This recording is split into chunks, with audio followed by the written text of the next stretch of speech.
அன்பானவர்களே, அப்புறம் ரொம்ப ரொம்ப முக்கியமான விஷயம். இப்ப இன்ஸ்டாகிராமில பார்த்தீங்கன்னாக்கா, செமையா ஏகப்பட்ட ஆமா எல்லாம் 10,000 20,000 அந்த மாதிரி பயங்கரமா எனக்கு வியூஸ் போது. அதுக்காக நான் நான் எப்பவும் சொல்வேன், இந்த கமெண்ட்ஸ், வியூஸு, லைக்கு இந்த மாதிரி விஷயம் நான் விரும்புறதில்ல. ஷேர் தான் நான் விரும்புவேன். காசெல்லாம் நமக்கு பெரிய விஷயம் இல்ல. எனக்கு காசு தேவையே இல்ல. அப்புறம் முக்கியமான ஒரு விஷயம் என்னன்னு கேட்டீங்கன்னாக்கா, எல்லாருக்கும் சோஷியல் மீடியாவுல வீடியோ பார்க்குற எல்லாருக்கும் ஃபர்ஸ்ட் என்னுடைய தேங்க்ஸ். ஏன்னா பயங்கரமா போகுது. என் வியூஸ் நல்லா போகுது இப்போ. ஆமா. நான் டான்ஸ் ஆடுவேன், கூத்து அடிப்பேன், காமெடி பண்ணுவேன். என்ன பொறுத்த வரைக்கும் ஹேப்பியா இருக்கணும் அவ்வளோதான். ஏன்னா நேத்து செத்து போச்சு. நாளைக்கு என்பது இல்லவே இல்ல.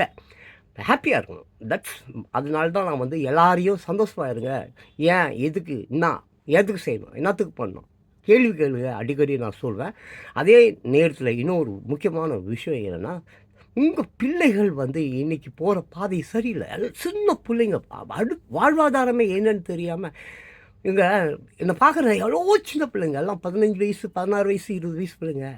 தாத்தா ஏதாவது கேஸ் வாங்கி குடு தாத்தா சொல்கிறாங்க. சாக்லேட் வாங்கி கொடுக்குற மாதிரி கேட்குறான். கேஸ் வாங்கி குடு தாத்தா அப்படின்றான். அப்போது இந்த நாடு எப்படி இருக்குது? யோசிச்சு பாருங்க. அடுத்த வீடியோவில் பேசுகிறேன்.